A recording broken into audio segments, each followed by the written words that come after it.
चलो दी, यहाँ पे हो जाएगा, कोई दिक्कत नहीं है। चल कर, ये ले, तू पकड़ इसको, वो आग लगाएगा। ठीक है, नहीं उसमें कोई इश्यू नहीं आएगा। ऑन बाद में करना, ठीक है। उधर उधर साइड कर लेना।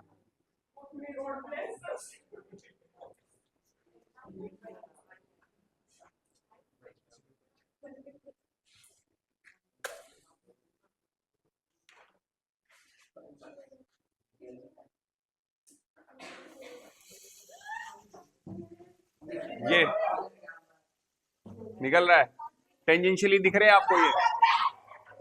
बस करो, बंद करो, बंद करो, इस बार लगेगा। हाँ। हम्म हम्म, समझ में आया?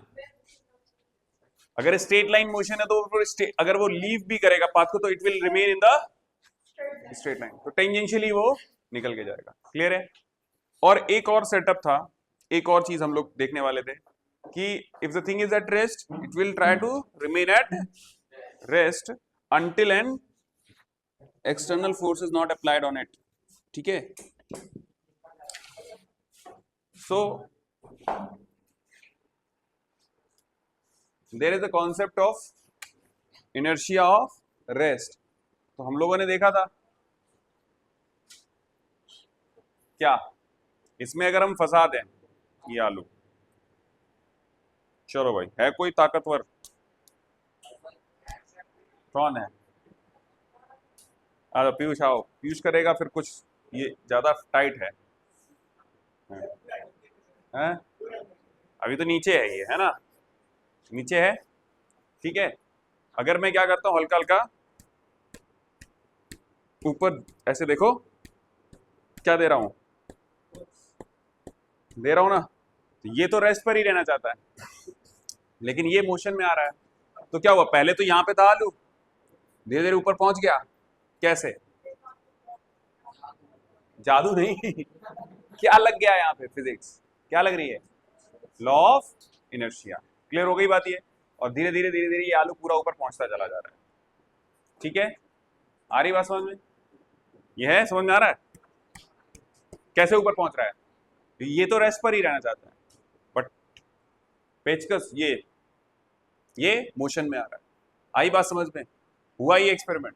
अच्छा, और अच्छे से करना चाहते हो तो थोड़ा सा हमें वैसी चीज लेनी है, सॉफ्ट, है ना? वैसे हो तो गया ये। हाँ, समझ में आ रहा है ना?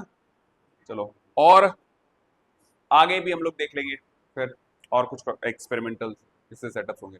कैरम बोर्ड अभी है नहीं, कैरम बोर्ड लाने की कोशिश करके फिर उससे करके देख लेंगे। कैरम बोर्ड का स्टैक जो होता है, स्ट्राइकर से जब तुम तेज मारते हो तो ऊपर वाला जो स्टैक लगा होता है कोई इसका, वो धड़ाम से गिर जाता है। क्यों? Inertia of rest. अगर करना चाहते हो तो यू कैन डू इट। ठीक है, करके देखना है, देखना है, करो करो करो करो। कौन करेगा? है? हाँ, करके देख, करके देख।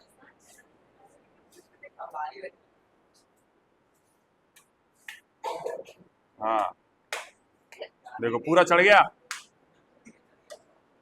और कोई करना चाहता है?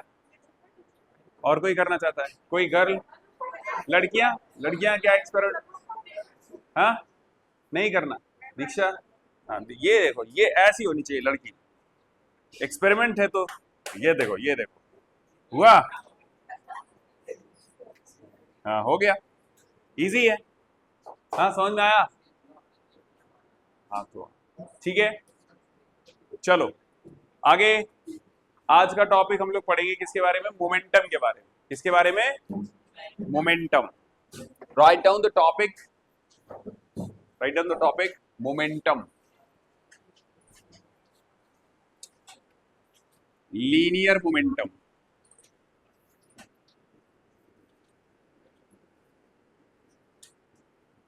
सर रिप्रेजेंटेड एज, ऊपर वेक्टर का sign, linear momentum vector P।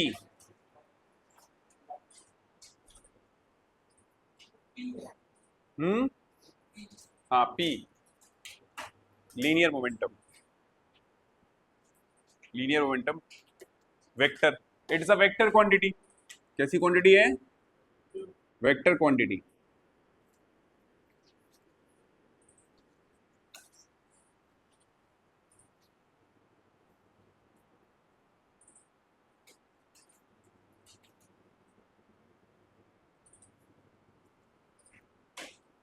सो हम P को डिफाइन कैसे कैसे करते हैं, ठीक है? Okay, so momentum, linear momentum is the measure of motion. It is a measure of motion. और मोशन दो चीजों पर ये डिपेंड करता है, एक तो मास कितना है, दूसरा वेलोसिटी कितनी है। So we can say that momentum is written as directly proportional होता है, जितना ज्यादा हैवी मास होगा, ठीक है, उतना ही ज्यादा मोमेंटम होगा, जितनी ज्यादा वेलोसिटी होगी उतना ही ज्यादा मोमेंटम होगा। क्लियर हो गई बात? ये मोशन उतना ही ज्यादा हो रहा है, ठीक है। So momentum can be written as product of mass and velocity, mass and velocity. Clear हुआ? ये दोनों पर डिपेंड करता है। P is equal to m into v. Momentum किससे डिफाइन होता है? मोमेंटम कैसे रखोगे? Product of mass and velocity. और वी कैन से दैट, यहां पे लिख लो the product of mass and velocity, the product of mass and velocity is called momentum. Momentum is the measure of motion. Greater the mass, greater the momentum. Greater the velocity, greater the momentum. So that's why we can write it as P is equal to m into v. आई बात समझ में? अच्छा, P एक कैसी quantity है? Vector quantity. Sir vector quantity है तो इसको हम ऊपर ऐसे एरो लगा सकते हैं, बोलो, है ना? अच्छा, मास तो स्केलर क्वांटिटी है, बट वेलोसिटी कैसी क्वांटिटी है? वेक्टर। तो समझ में आया? वेक्टर फॉर्म में ऐसे लिखा जाता है, P is equal to m into V. समझ में आया? यहां तक आया ना? हाँ, स्मॉल में लिखो, ठीक है। इतना सबको समझ में आया? अब अगर तुमसे कोई पूछता है इसकी SI यूनिट बताओ, SI unit of vector P, तो बताओ क्या लिखोगे? मास किस में लिखा जाता है? केजी में। ये किस में लिखा जाता है? मीटर पर सेकंड में। हो गया, केजी मीटर पर सेकंड। अच्छा, सीजीएस यूनिट अगर कोई बोलता है, सीजीएस यूनिट, तो क्या हो जाएगा? इधर पे ग्राम और इधर सेंटीमीटर पर सेकंड। आई बात सबको समझ में? ग्राम सेंटीमीटर पर सेकंड।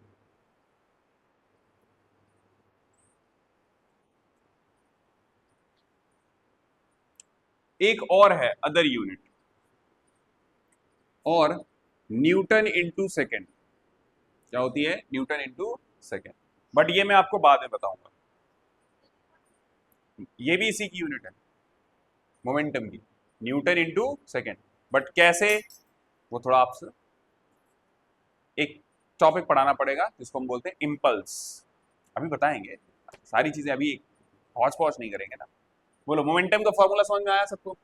हाँ, क्लियर है? अच्छा, अब एक नोट लिखो,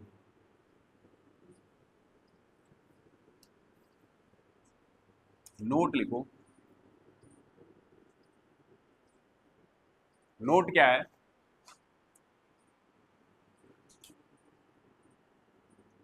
that suppose that we have two objects of mass m1 and m2 where m1 is greater than m2। ये बात सबको समझ में आई? दो बॉडी है, दोनों का मास अलग अलग है, m1 है, एक का मास m2 है, और मास m1 is greater than m2। Clear है? लेकिन दोनों ही सेम वेलोसिटी से चल रही है, सेम वेलोसिटी से चल रही है। क्लियर हो गई बात? ये दो बॉल है, दोनों की वेलोसिटी सेम है लेकिन मास अलग अलग है। अब एक बात बताओ, दो बॉल है, दोनों सेम वेलोसिटी से चल रही है, ठीक है, बट एक का मास ज्यादा है और एक का मास कम है। एग्जाम्पल के तौर पे एक कॉस्को की बॉल है और एक लेदर की बॉल है। किसकी बॉल है? Cosco and leather. लेदर वाली बॉल 150 की स्पीड से आ रही है, किलोमीटर पर आवर, और एक कॉस्को की बॉल 150 मीटर पर सेकंड। दोनों की वेलोसिटी सेम है। किसका मोमेंटम ज्यादा होगा? लेदर वाली बॉल का। क्यों? क्योंकि मास ज्यादा है। तो एक बात याद रखना, अगर v कांस्टेंट हो जाए, कैसा हो जाए? कांस्टेंट, दोनों सेम जगह है, दोनों सेम है, v कांस्टेंट हो गया तो मोमेंटम क्या होगा? Directly proportional to m। आई बात समझ में? पहला नोट समझ में आया? क्लियर हो गया? तो मोमेंटम किसका ज्यादा होगा? जिसका मास ज्यादा है। आई बात समझ में? अर्पित सिंह, अगर वेलोसिटी सेम है दोनों ऑब्जेक्ट्स की, तो फिर मोमेंटम किसके डायरेक्टली प्रोपोर्शनल हो जाएगा? मास के साथ। जिसका ज्यादा मास होगा उसका मोमेंटम भी ज्यादा होगा। ये बात सबको समझ में आई? हाँ या ना? क्लियर है? अच्छा, तो अगर दो बॉडी हैं, इनका मोमेंटम देखना चाहते हैं तो क्या लिखोगे? P1 upon P2 is equal to क्या होगा? M1 upon M2। Directly proportional है। देखो, डायरेक्टली प्रोपोर्शनल है ना, P1 ऊपर ही M1 आएगा, P2 नीचे M2 आएगा। किसका मोमेंटम ज्यादा होगा अगर मास m1 बड़ा है? बताओ क्या होगा? P1 is greater than P2। आई बात समझ में? सबको समझ में आ रहा है ना? बोलो, डाउट है तो पूछ लो। लिखने का तरीका समझ में आया? क्या लिखना है, कैसे लिखना है? हाँ हाँ, मोमेंटम, ओके, लॉन्ग जंप कर रहे हो है ना, तो वहां पर क्या है? Measure of motion. हल्का ऑब्जेक्ट रखोगे, हल्का ऑब्जेक्ट, हल्का इंसान है ना, तो देखो मोमेंटम क्या? It is a measure of motion की मोशन कितना रहेगा। अगर मास हैवी कर दोगे, ठीक है, मास हैवी कर दोगे तो उसको ज्यादा मोशन में रखने के लिए क्या करना पड़ेगा? उसकी वेलोसिटी हाई करनी पड़ेगी। अगर वेलोसिटी हमने मास हल्का कर दिया है ना, तो वेलोसिटी क्या हो जाएगी? कम रखनी पड़ेगी। आई बात समझ में? तो it is a measure of motion, और दो चीजों पे डिपेंड करता है, मास और velocity. Real life example momentum का,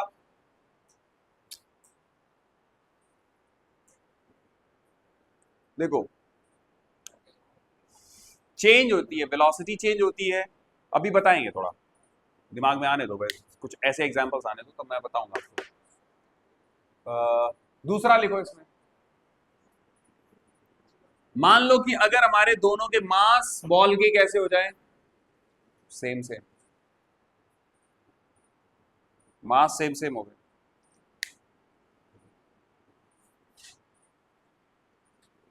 हाँ देखो, जिसका मोमेंटम ज्यादा होगा, जिसका मोमेंटम ज्यादा होगा, we need to apply more force to stop it, और टू, हाँ, वी नीड टू, देखो मोशन में ही होगी वो ऑब्जेक्ट, तो हमें ज्यादा फोर्स लगाना पड़ेगा उसको रोकने के लिए। समझ में आ रही बात? है जैसे कि एक साइकिल है, साइकिल आ रही है 40 किलोमीटर पर आवर की स्पीड से, और एक ट्रक आ रहा है 40 किलोमीटर पर आवर की स्पीड से, दोनों की वेलोसिटी सेम हो गई, किसको रोकने के लिए ज्यादा फोर्स लगाना पड़ेगा? किसके लिए? ट्रक को, क्योंकि दोनों की स्पीड तो सेम थी, लेकिन मास क्या हो जाएगा? समझ में आ रही बात? है आई बात समझ में? अभी एक वही दूसरा वाला एग्जांपल लेते हैं कि हाँ, एक बुलेट है, समझ रहे हैं ना? बुलेट रिवॉल्वर में से रख के चलाई जा रही है या फिर पिस्टल में रख के, तो अब वो बुलेट मैं ऐसी मैगजीन से निकाल के आपको ऐसे फेंक के दूं, ऐसे लो कैच करो, ठीक है, तो तुम कैच कर लोगे। लेकिन अगर वही पिस्टल में लगा के लोड करके और बोला कि आप कैच करना है, ठीक है, तो तुम क्या कैच कर पाओगे? नहीं कर पाओगे। क्यों नहीं कर पाए? क्योंकि उसका मोमेंटम बहुत ज्यादा होगा, हाथ फाड़ देगा वो। समझ में आ रही बात? और जब मैंने हाथ से ऐसे करके तुमको फेंक के दी थी बुलेट, तो आराम से कैच कर लोगे। इसका मतलब क्या है कि मास तो सेम है, बुलेट का मास तो सेम है, लेकिन वेलोसिटी डिफरेंट है। बोलो, डिफरेंट है। तो वेलोसिटी अगर बढ़ गई तो मोमेंटम बढ़ गया, और अगर मोमेंटम बढ़ गया तो फिर आपको स्टॉप करने के लिए फोर्स ज्यादा लगाना पड़ेगा। आई बात समझ में? चलो, मास यहां पर क्या है दोनों का? सेम, लेकिन इसकी वेलोसिटी लेट से v1 है, इसकी वेलोसिटी v2, एंड लेट से v1 is greater than v2। अगर ये ऑब्जेक्ट ज्यादा तेजी से चल रहा है, ये स्लो चल रहा है, तो किसका मोमेंटम ज्यादा होगा? जिसका वेलोसिटी ज्यादा होगा। अगर इसका मतलब ये हो गया कि मास अगर कांस्टेंट रखते हो आप, तो फिर momentum is directly proportional to v होगा। आई बात समझ में? ये बात समझ में आई? अगर आपके मास दोनों ऑब्जेक्ट के सेम है, तो फिर मोमेंटम डायरेक्टली प्रोपोर्शनल होगा वेलोसिटी के साथ, ठीक है? हाँ, अगर मास और वेलोसिटी दोनों सेम है तो मोमेंटम कांस्टेंट हो जाएगा, दोनों सेम रहेगी, ठीक है? समझ में आ रहा है ये? तो ये सिंपल फॉर्मूला समझो कि F is P is equal to mv है। अगर इसको कांस्टेंट रख लोगे तो P is directly proportional to V हो जाएगा, और अगर मैंने V को कांस्टेंट कर दिया तो P is directly proportional to M हो जाएगा। सिंपल सी बात है। समझ में आ रहा है ये? चलो, तीसरा केस समझो। अब दोनों ऑब्जेक्ट्स के मास और वेलोसिटी डिफरेंट है, m2 है और ये v2। समझना इस बात को। m1 v1 है मास, m1 मास है, v1 वेलोसिटी है, इसकी m2 मास है, v2 वेलोसिटी है। दोनों में अलग अलग है, ठीक है, लेकिन अगर दोनों का मोमेंटम क्या हो जाए? कांस्टेंट। क्लियर हो गई बात? ये मोमेंटम कैसा कर दिया जाए? कांस्टेंट। तो अब क्या होगा? अगर p कांस्टेंट हो जाए तो भैया जो मास है वो इनवर्सली प्रोपोर्शनल हो जाएगा किसके साथ? वेलोसिटी के साथ। आई बात समझ में? जरा देखो ध्यान से। ये तो इसके लिए हो गया, ये तो इस वाले के लिए था, ये वाला इधर वाले केस के लिए था, ठीक है? अगर मेरा p is equal to constant हो जाए, ये चीज कॉन्स्टेंट हो जाए, मोमेंटम कॉन्स्टेंट कर दिया, दोनों बॉडी का मोमेंटम कैसा है?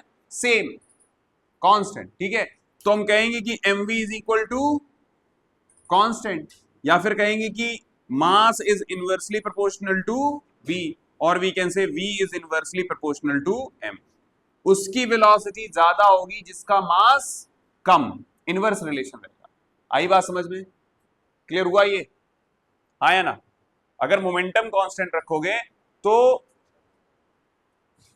ऐसे भी यहां पे लिख लो that v is inversely proportional to m, velocity उसकी ज्यादा होगी जिसका मोमेंटम जिसका मास कम होगा। क्लियर है? क्लियर हुआ ये? अब ऐसे एग्जांपल लेते हैं, ट्रक का लेते हैं और साइकिल का लेते हैं। तो साइकिल का एक पर्टिकुलर मोमेंटम है, तो साइकिल का कुछ मास होगा और वेलोसिटी होगी। समझ में आ रही बात? ये ट्रक का भी मोमेंटम उतना ही रखना है जितना साइकिल का है, ये बात समझ में आ रही है? लेकिन ट्रक का मास बहुत ज्यादा है, तो ट्रक की वेलोसिटी कैसी रखनी पड़ेगी तुमको? कम रखनी पड़ेगी, to keep the momentum as that of cycle. जितना साइकिल का मोमेंटम है उतना ही मोमेंटम अगर तुमको रखना है, तो मास बहुत ज्यादा होने की वजह से तुमको वेलोसिटी क्या रखनी पड़ेगी? कम। आई बात समझ में? क्लियर हुआ ये? चलो, तो ये तीन केसेस समझ में आ गए होंगे। फिर तुमसे ग्राफ भी पूछ सकता है, मल्टीपल चॉइस क्वेश्चन में ग्राफ भी हो सकता है। ध्यान से सुनो। पहले केस के लिए ग्राफ बनाओ कि मोमेंटम किसके डायरेक्टली प्रोपोर्शनल है? मास के प्रोपोर्शनल है। बोलो, जैसे जैसे मास बढ़ाओगे वैसे वैसे मोमेंटम भी बढ़ेगा। तो ये हो गया हमारा graph in between momentum and mass if the velocity is constant. दूसरा ग्राफ, यहां वेलोसिटी ले लो, यहां मोमेंटम ले लो। ऐसा ग्राफ होगा अगर वेलोसिटी और मोमेंटम के बीच में प्लॉट करोगे, तब मास क्या होगा? कांस्टेंट। तो अगर मास कांस्टेंट है तो P is directly proportional to V। जितनी ज्यादा वेलोसिटी उतना ज्यादा मोमेंटम। लीनियर ग्राफ दिखेगा। आई बात समझ में? कैसा ग्राफ होगा? Straight line. कैसा ग्राफ होगा? Straight line. आई बात समझ में? नेक्स्ट, अगर मोमेंटम कांस्टेंट है, अगर मोमेंटम P कांस्टेंट है, मोमेंटम कांस्टेंट है, तो ये रिलेशन कैसा आ रहा है? वेलोसिटी और मास का इनवर्स रिलेशन आ रहा है। कैसा रिलेशन आ रहा है? इनवर्स। मतलब मास बढ़ाओगे वेलोसिटी कम होगी। ध्यान से सुनो, मास बढ़ेगा, देखो मास बढ़ेगा तो वेलोसिटी कम होगी। आई बात समझ में? तो V is inversely proportional to M हो जाएगा अगर हमारे पास मोमेंटम कैसा है? कांस्टेंट। आई बात समझ में? मास बढ़ रहा है, देखो यहां मास सबसे ज्यादा है, वेलोसिटी क्या है? यहां पे कम है। यहां मास कम है, वेलोसिटी ज्यादा है। ऐसा ग्राफ आएगा। समझ में आया? ये नहीं आया? बोलो आर्यन, आ गया? तीनों केस समझ में आए? अगर V कांस्टेंट है तो P is directly proportional to M। अगर M कांस्टेंट है, P is directly proportional to V। And if momentum is constant तो हम कह सकते हैं कि V is inversely proportional to M और we can say M is inversely proportional to V। Plot करोगे ग्राफ तो ये कुछ इस तरीके से दिखेगा। ये वाला पहला केस, अगर V कांस्टेंट है तो M और P और M में ग्राफ बनाओगे स्ट्रेट लाइन आएगा, क्योंकि डायरेक्टली प्रोपोर्शनल है दोनों। यहां पर देखो M कांस्टेंट रखोगे तो P is directly proportional to V हो जाएगा। नेक्स्ट, वेलोसिटी और मास के बीच में क्या होगा? इनवर्स रिलेशन आएगा अगर P कैसा रखा? कांस्टेंट। ये तीनों ग्राफ अलग से मेंशन कर लेना, क्योंकि ये मल्टीपल चॉइस क्वेश्चन में आ सकता है।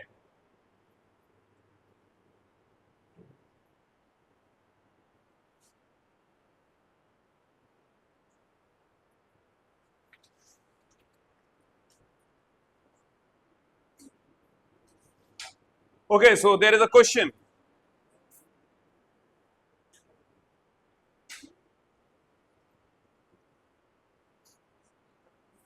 There is a question. A truck and a car has the same velocity. दोनों की वेलोसिटी कैसी है? सेम। तो बताओ मोमेंटम ज्यादा किसका होगा अर्पित? हाँ, ट्रक का। क्यों? मास ज्यादा। A truck and car have the same momentum. Truck का मोमेंटम और कार का मोमेंटम सेम है, ठीक है? Which one has the more velocity? किसकी वेलोसिटी ज्यादा होगी? दोनों का मोमेंटम कैसा है? सेम। केस कौन सा बन गया? थर्ड वाला, थर्ड केस बन गया। तो अब मैं तुमसे पूछ रहा हूं विच one has more velocity? More velocity किसकी होगी? जिसका मास कम होगा। कम किसका मास है? कार का। आई बात समझ में? चलो, वेरी गुड। अब मैं आपको क्वेश्चन दे रहा हूं, वो क्वेश्चन फटाफट लगाना, ठीक है? चुटकियों में क्वेश्चन सॉल्व होने चाहिए। आपके पास फॉर्मूला तो एक ही है, P is equal to mv। Clear है ये बात? चलो पहला क्वेश्चन लिखो। If there is any object of mass 20 kg, sorry, there is a object whose momentum is 20 kg meter per second.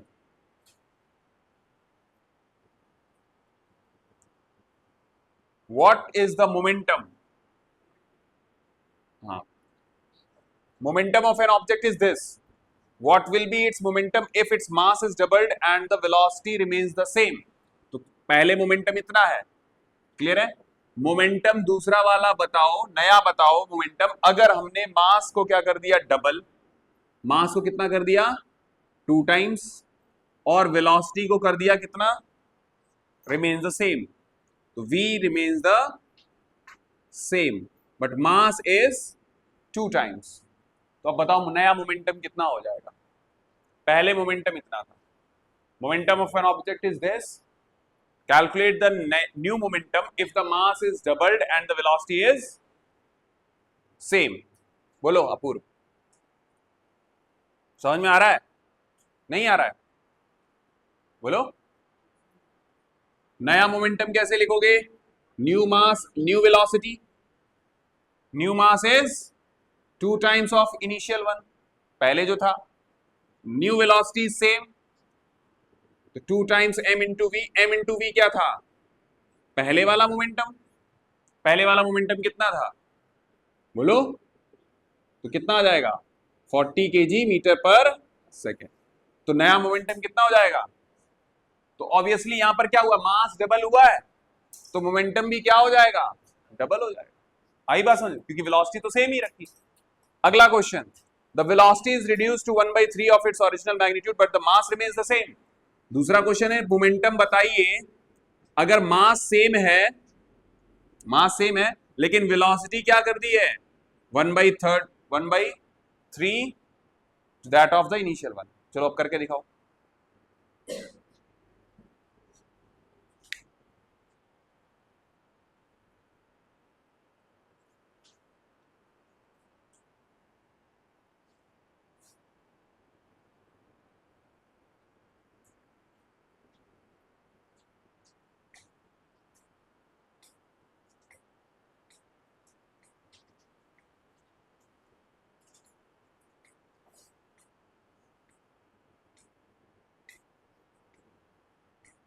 जल्दी बताओ।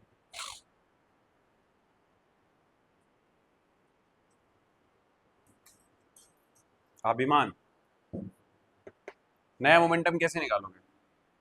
P डैश, न्यू मोमेंटम क्या होगा? M dash into V dash. नया जो मास है वो तो है ही नहीं, वो तो सेम ही रहा, मास तो चेंज किया नहीं है। वेलोसिटी कितनी कर दी है? 1/3v, मतलब 1/3 इंटू एम इंटू वी। ये क्या है? m इंटू वी, पहले वाला मोमेंटम, पहले वाला, बोलो कितना था पहले वाला? 20। तो नया कितना हो जाएगा? 6.67 kg मीटर पर, बोलो 20/3 क्या होता है? 6.67। किस बच्चे को ये क्वेश्चन समझ नहीं आया? ऐसा कोई बैठा है? हाँ, एक में मास सेम रखा है, एक में वेलोसिटी सेम रखी है। मास डबल करोगे तो मास मोमेंटम भी डबल हो जाएगा, वेलोसिटी 1/3 करोगे तो मोमेंटम भी 1/3 हो जाएगा।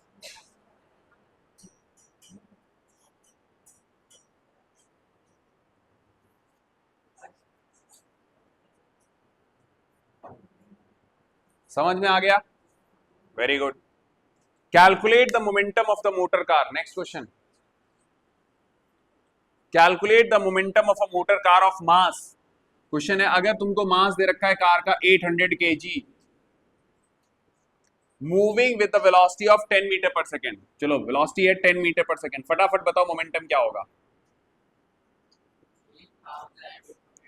8000 वॉट, कितना आ जाएगा? m इंटू वी, क्या किया? 8000 मल्टीप्लाई, सॉरी 800 मल्टीप्लाइड बाई 10, कितना आएगा? 8000 kg metre per second.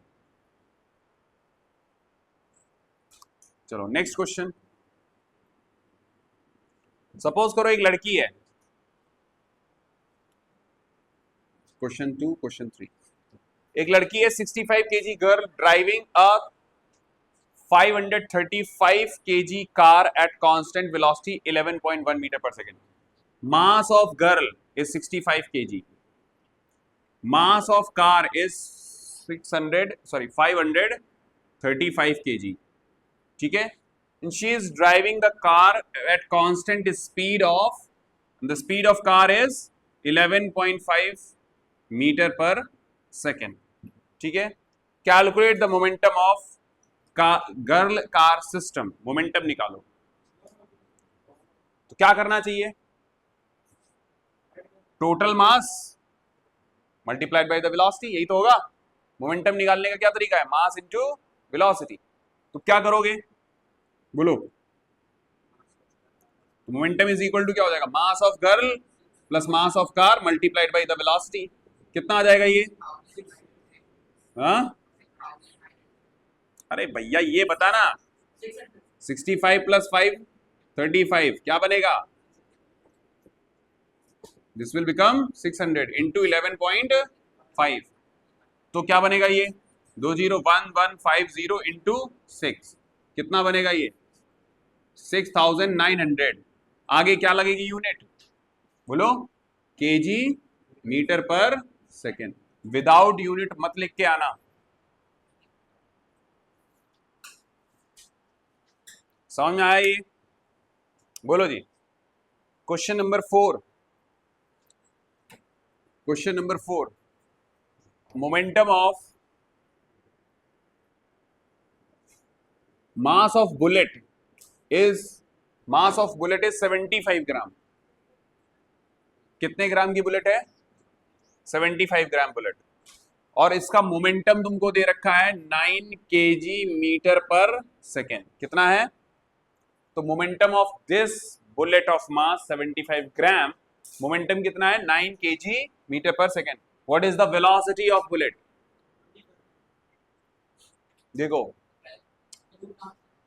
Very good, इसको किसमें कन्वर्ट करना पड़ेगा, किलोग्राम में। जिसने ये दिमाग नहीं लगाया वो अटपटे आंसर बताएगा, जैसे ये बोल रहा है 25, पता नहीं क्या सोच के बोल रहा है 25। तो चलो मोमेंटम का फॉर्मूला क्या है, m इंटू वी। मोमेंटम तुमको दे रखा था 9, मास कितना हो जाएगा 75/1000 kg, तो वेलोसिटी हमको कैलकुलेट करनी है। अब जरा फटाफट बताओ, 9 इंटू 1000 करना पड़ेगा, डिवाइड बाई 75, तो 9000 को डिवाइड करना है 75 से, इज इक्वल टू वेलोसिटी।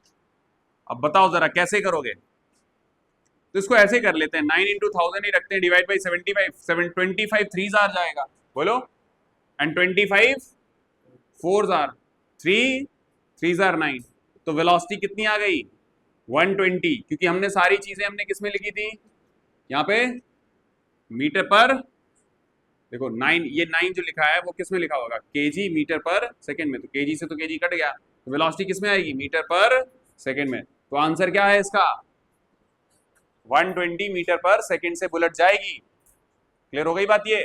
तो फॉर्मूले में दो चीजें दी होंगी, एक चीज मिसिंग है, तुरंत निकाल लो, बट याद क्या रखोगे, यूनिट का ध्यान रखोगे, वरना अच्छे अच्छे बच्चे क्या करके आते हैं, हाँ वहां पे जाके सब बर्बाद करके आए होंगे। तुम्हारी एक छोटी सी भूल तुम्हारा पूरा मेहनत को बर्बाद कर देगी। सो इस चीज का ध्यान रखना, न्यूमेरिकल के वक्त यूनिट का ध्यान रखो, यूनिट कन्वर्जन पहले कर लो। बोलो प्रांजल, समझ में आ गया ये क्वेश्चन, कोई दिक्कत तो नहीं है। अगला हो गया ये,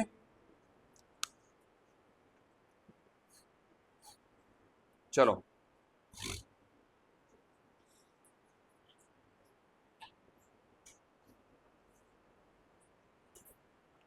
अब अगला टॉपिक डालो, Newton's second law. First law खत्म हो चुका है, और सेकेंड लॉ में जब मैं आपको डेफिनेशन देने वाला था, जो डेफिनेशन दूंगा अभी, उसमें एक वर्ड आया है मोमेंटम। क्या आया है, मोमेंटम। तो before studying the second law we need to learn what is momentum.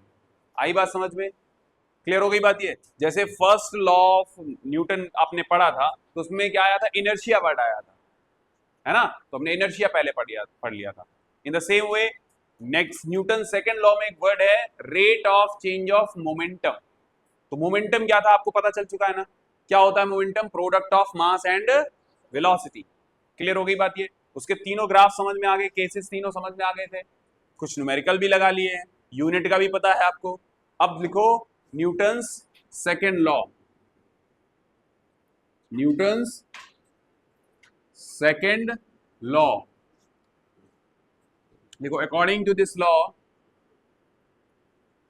according to this law the rate of change of momentum, the rate of change of momentum of a body is directly proportional to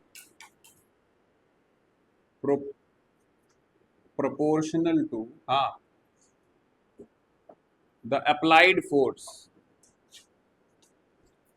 applied directly proportional to the applied force and takes place जो change in momentum होगा that will take place in the direction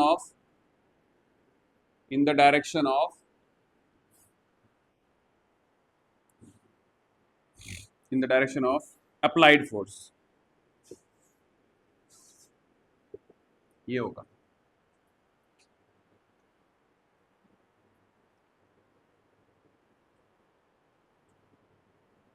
अब ध्यान से सुनना मेरी बात, momentum का formula क्या है? P is equal to mv, ठीक है, समझ में आ रही बात? ये तुम्हें मैंने पढ़ाया था कि इफेक्ट ऑफ फोर्स में अगर फोर्स लगाते हो वेलोसिटी क्या होती है? चेंज होती है। वेलोसिटी चेंज होगी तो क्या होगा? मोमेंटम भी चेंज होगा। क्या होगा? मास तो वही रहेगा बॉडी का। बोलो, अब जैसे मान लो कि एक ये ऑब्जेक्ट है, ये पहले चल रहा था u वेलोसिटी से, मास कितना है इसका? m। बोलो, ठीक है, कितना है मास? m। इनिशियल वेलोसिटी क्या है? u। When you apply the force on it, आपने क्या लगाया? फोर्स लगाया, मास तो चेंज नहीं होगा। बोलो, फोर्स लगाने से क्या मास चेंज होगा? नहीं। क्या चेंज होगी? वेलोसिटी चेंज होगी। तो when the force is applied, its velocity from u to क्या बन गई फिर? बोलो, v बन गई। आई बात समझ में? तो पहले मोमेंटम क्या लिखा जाएगा बताओ? इनिशियल मोमेंटम कैसे लिखा जाएगा? इनिशियल मोमेंटम क्या होगा? Mass into velocity. मास तो m है, वेलोसिटी क्या है? u। बोलो, ये बात समझ में आ रही है? कोई जिसको नहीं समझ में आ रही तुरंत रोक देना, मैं अंतर्यामी नहीं हूं कि तुम्हारे भेजा खोल के देखूं कि आज समझ में आ रहा नहीं आ रहा, ठीक है। एक ऑब्जेक्ट है जिसका मास m है, इनिशियल वेलोसिटी क्या है? u। तुम फोर्स लगा रहे हो, फोर्स लगाने से क्या होगा? उसकी वेलोसिटी चेंज होगी। पहले u थी, अब बाद में क्या हो गई? v। u क्या होती है? Initial velocity. v क्या होती है? Final velocity. तो अगर u इसकी इनिशियल वेलोसिटी थी तो इस टाइम पर मोमेंटम कितना है इसका? m into you, mass into velocity. लेकिन जब यहां पर v आ जाएगा तो फाइनल वेलोसिटी क्या हो जाएगी? m into v। आई बात समझ में? ये फाइनल मोमेंटम ये हो गया, इनिशियल मोमेंटम ये था। अब ध्यान से सुनना, अगर मैं एक चीज यहां पे मेंशन करता हूं, क्या? Delta p। क्या मेंशन कर रहा हूं? Delta p। ट्राइंगल का साइन, इसका मतलब क्या होता है? डेल्टा। क्या होता है इसका मतलब? डेल्टा। अरे वर्ड है ग्रीक यार, उसका नाम है डेल्टा, ठीक है। तो डेल्टा p मींस होता है चेंज इन मोमेंटम। इसका मतलब क्या होता है? Change in momentum. अरे किसी का भी चेंज है, देखो जैसे डेल्टा मैंने p लगा दिया तो चेंज इन मोमेंटम हो गया। डेल्टा अगर मैंने v लगा दिया तो चेंज इन वेलोसिटी हो गया। डेल्टा t लगा दिया तो चेंज इन टाइम हो गया। आई बात समझ में? बेसिकली यहां डेल्टा किसको रिप्रेजेंट कर रहा है? चेंज को। आई बात समझ में? और एक बात ध्यान से सुनो, जब ये फोर्स आपने लगाया है इस वाले ऑब्जेक्ट पे, कितने टाइम के लिए लगाया? लेट से कितने टाइम के लिए लगाया है? डेल्टा टी टाइम के लिए लगाया है। इंटरवल को रिप्रेजेंट कर रहा है कितने टाइम के लिए? Delta T, which means that कि अगर आपके पास बॉल थी and you are applying force for let's say 2 seconds, तो डेल्टा टी क्या हो गया? 2 सेकंड्स। आगे बात समझ में? 10 सेकंड के लिए लगाया तो क्या हो गया? डेल्टा टी 10 हो गया। समझ में आ गई बात? ये तो डेल्टा टी क्या हो गया यहां पे? Time interval. आई बात समझ में? टाइम इंटरवल या चेंज इन टाइम। क्लियर हो गई बात ये? अच्छा, अब यहां पर इस पूरे स्टेटमेंट को पढ़ो, क्या लिखा है? स्टेटमेंट सेकेंड लॉ का क्या देता है? That the rate of change of momentum. क्या लिखा है? Rate of change of momentum. तो जब भी किसी चीज का रेट निकाला जा रहा है तो टाइम की, यहां पर हम लोग चेंज इन मोमेंटम किसके रिस्पेक्ट में निकाल रहे हैं? टाइम के रिस्पेक्ट में। तो rate of change of momentum ये कैसे लिखा जाता है? जरा ध्यान से सुनना। Rate of change of momentum, क्या चेंज हो रहा है? मोमेंटम चेंज हो रहा है ना। तो delta P divide by delta T, इस चीज को बोलते हैं क्या? Rate of change of momentum. आई बात समझ में? क्या बोलते हैं? Rate of change of momentum. समझ में आ रहा है? Delta P by delta T का मतलब क्या है? Rate of change of momentum, ठीक है। आगे स्टेटमेंट क्या लिखा है? किसी बॉडी का जो rate of change of momentum है वो डायरेक्टली प्रोपोर्शनल है अप्लाइड फोर्स के साथ। मतलब ये चीज डायरेक्टली प्रोपोर्शनल है किसके साथ? एफ के साथ। ये हो गया तुम्हारा न्यूटन का सेकेंड लॉ। स्टेटमेंट वाइज ये बोला है, rate of change of momentum is directly proportional to F. आई बात समझ में? आगे बढ़े।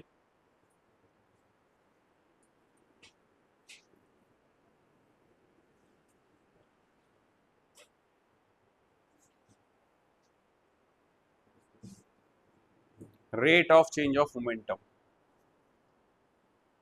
हाँ डायरेक्टली प्रोपोर्शनल का मतलब है कि तुम्हारे को पीछे से कोई धक्का मारे तो तुम्हारे अंदर जो मोमेंटम में चेंज आएगा वो डायरेक्टली प्रोपोर्शनल होगा कि तुम पे फोर्स कितना लग रहा था।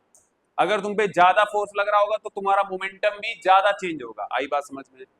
हैं? समझ में आ गया ये? अगर तुम पे हल्के से कोई ऐसे पुश कर रहा है तो तुम्हारा मोमेंटम चेंज स्लो होगा। आई बात समझ में? तो rate of change of momentum जो है वो डायरेक्टली प्रोपोर्शनल होता है किसके साथ? फोर्स के साथ। जितना ज्यादा फोर्स लगाओगे उतना ही मोमेंटम में चेंज ज्यादा रेट से आएगा। आई बात समझ में? हाँ या ना? या हाँ में हाँ मिला दी है? अगर हाँ में हाँ मिला दी है और तुम्हें नहीं समझ में आया है और मैं आगे बढ़ गया तो इसका रिस्पॉन्सिबिलिटी सिर्फ और सिर्फ तुम्हारी है। ठीक है? आ गया तो फिर कोई बात ही नहीं है। नहीं पूछ रहे हो इसका मतलब you are intelligent, and if you are intelligent then I will move forward. ठीक है? अगर कोई डाउट है तो पूछ रहे। ये समझ में आ गया? Rate of change is directly proportional to force. तो मैथमेटिकली मैं ऐसे भी कह सकता हूं, mathematically that force is directly proportional to delta P divide by delta T. बोलो, लिख सकता हूं? हाँ या ना?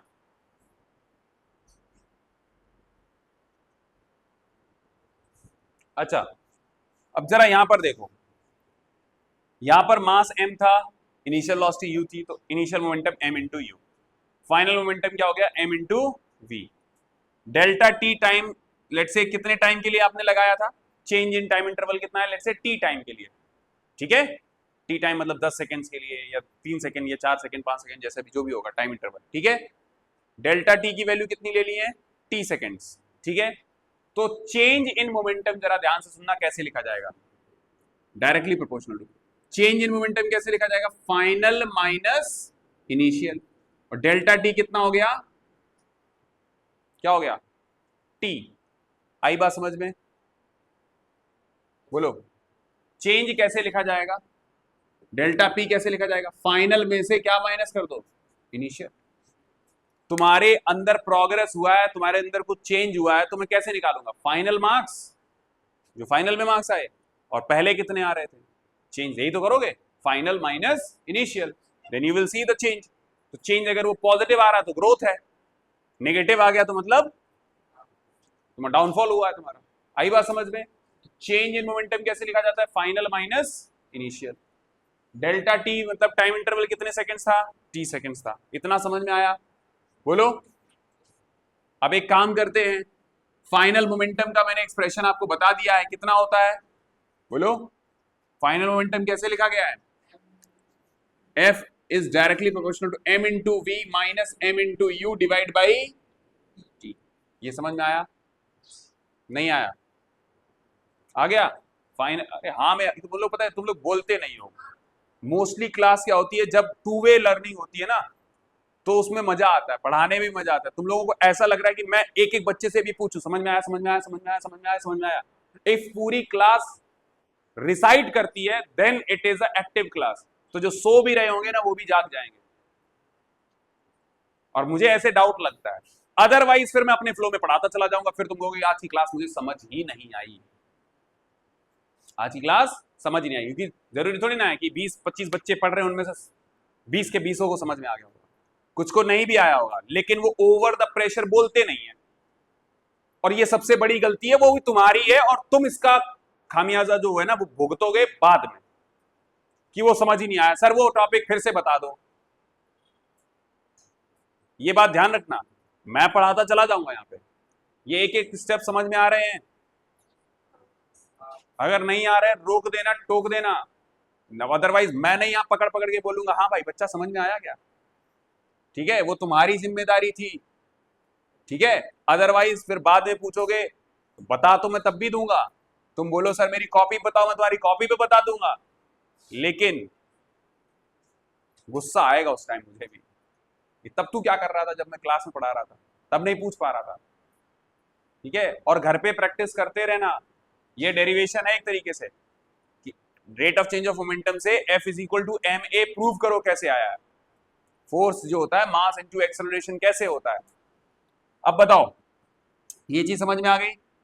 तो F is directly proportional, M common ले लो तो क्या बनेगा V minus u upon G। अब मुझे ये बताओ ये क्या लिखा हुआ है, change in velocity divide by time, क्या होता है change in velocity divide by time, क्या होता है, क्या होता है v minus u upon T, क्या होता है एक्सेलरेशन। तो F is directly proportional to m into a, बोलो ये समझ में आया? F is directly proportional to m into a. A क्या है यहां पर, एक्सेलरेशन, क्या है एक्सेलरेशन। नाउ F इज, अगर मैं इस प्रोपोर्शनलिटी साइन हटाऊंगा तो यहां पर इक्वल टू का साइन आएगा और यहां पर एक कांस्टेंट आएगा k m इंटू ए। आगे बात समझ में? k एक प्रोपोर्शनलिटी कांस्टेंट है, क्या है प्रोपोर्शनलिटी कांस्टेंट है, बोलो समझ में आया ना? k क्या है प्रोपोर्शनलिटी कांस्टेंट, प्रोपोर्शनल का साइन हटाया तो एक कांस्टेंट आएगा, प्रोपोर्शनलिटी कांस्टेंट k। आई बात समझ में? इन जनरल मीनिंग्स हम क्या करते हैं कि ये अगर हमने न्यूटन एक ले लिया, 1 न्यूटन ले लिया, फोर्स कितना लिया 1 न्यूटन, मास कितना लिया 1 kg, यूनिट ले रहा हूं, क्या ले रहा हूं मैं यूनिट, ठीक है। और एक्सेलरेशन कितना है 1 metre per second square, acceleration 1 metre per second square है, मास 1 kg। तो बताओ जरा सारी चीजें अगर मैं 1 ले लूंगा तो k की वैल्यू क्या आएगी, ठीक है। So from unit conversion we can say that if k is equal to 1, हम कह सकते हैं फोर्स का क्या फॉर्मूला बन जाएगा, mass into acceleration. This is the mathematical form of Newton second law, क्या है mathematical form of Newton second law. Write down, force is equal to ma, ठीक है, मास इनटू एक्सेलरेशन। क्या इफ, हाँ बोलो,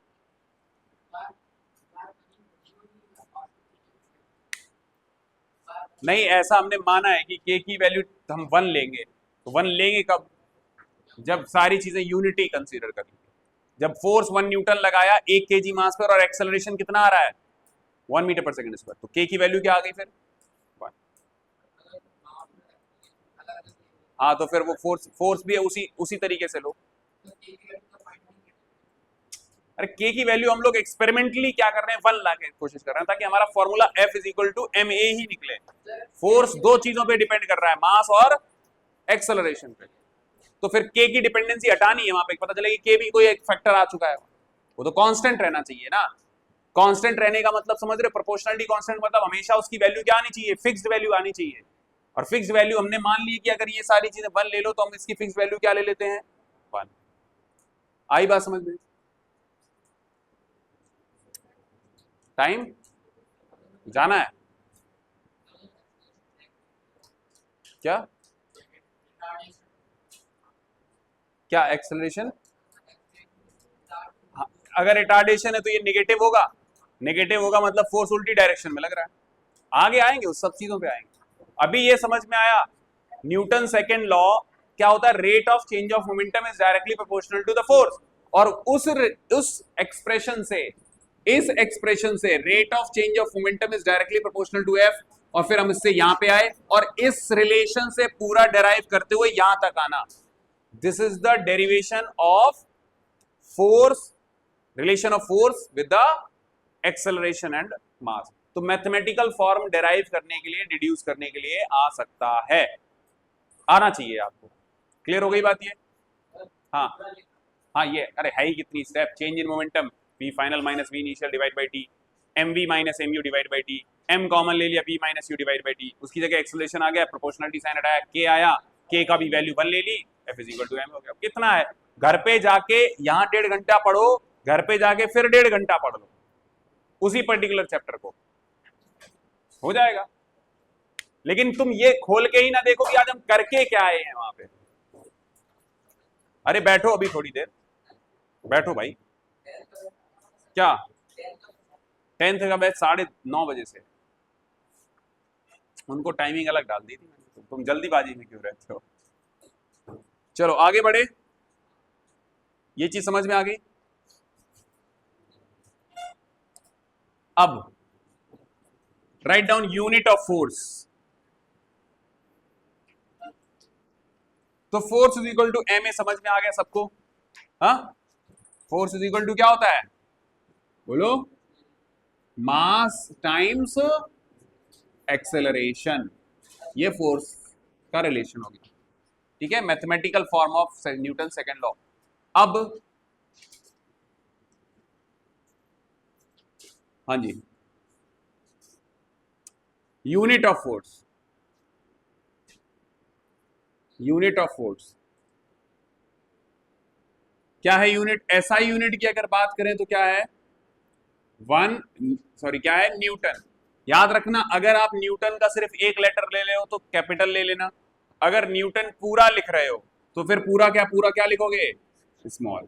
अगर मैं बोलूं फोर्स लग रहा है 5 न्यूटन, 5 न्यूटन, या फिर ऐसे लिखूं 5 न्यूटन, तो which one is incorrect, last one. ये सही है, ये भी सही है, लेकिन ये कैपिटल एन से नहीं लिखना। इसका मतलब 5 न्यूटन, न्यूटन प्रोनाउन है, इंसान का नाम है, तो 5 न्यूटन क्या है, ऐसा नहीं। न्यूटन जब न्यूटन जो आया है वो किसी के नाम से आया है। अगर जब भी यूनिट किसी के नाम से होती है और उसको पूरा लिखना है तो स्मॉल लेटर से लिखो। ठीक है, समझ में आ गई बात ये? अच्छा, 1 न्यूटन कितना होगा ये आपको पूछ सकता है। तो 1 न्यूटन क्या होगा, अगर 1 केजी मास का, 1 केजी मास को कितना एक्सेलरेट किया जाए, बोलो, 1 मीटर पर सेकंड स्क्वायर से। ऑब्वियसली यहां पर F इज इक्वल टू क्या है, m इंटू ए। ये 1 कब बनेगा, जब मास भी 1 हो, ये भी 1 हो। तो 1 केजी मास को कितना एक्सेलरेट किया जाए, 1 मीटर पर सेकंड स्क्वायर। तो what is the applied force, 1 Newton. 1 Newton is the force applied on an object of mass 1 kg and having acceleration of 1 meter per second square। बोलो, ये समझ में आया? अच्छा, ये तो हो गई ऐसा यूनिट। अगर हम बात करें सीजीएस यूनिट की, तो सीजीएस यूनिट है भैया डाइन। क्या है, dine.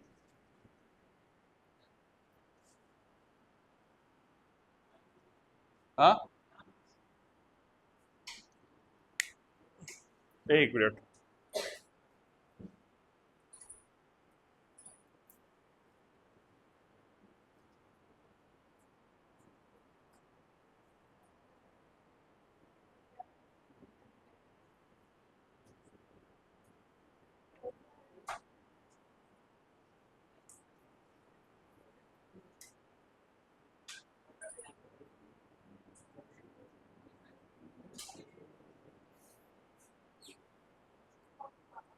no, it is not the name, so we will write it as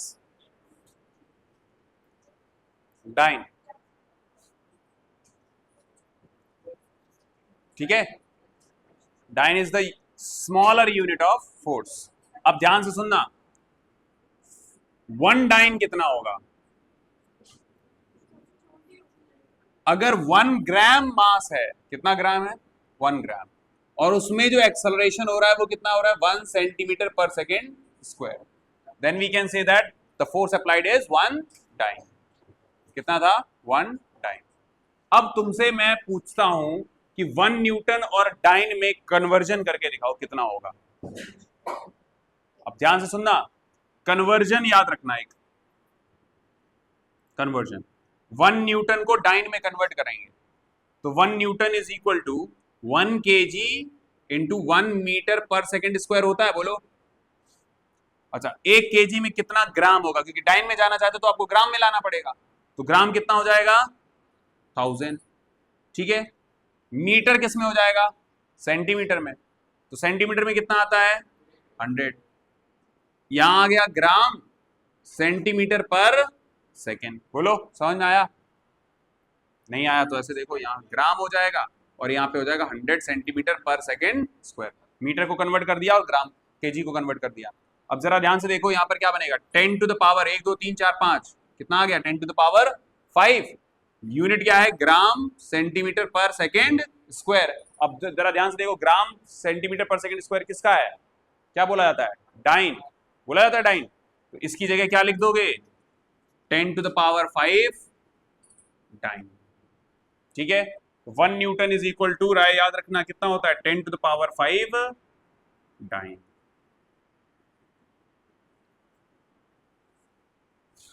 note कर दो।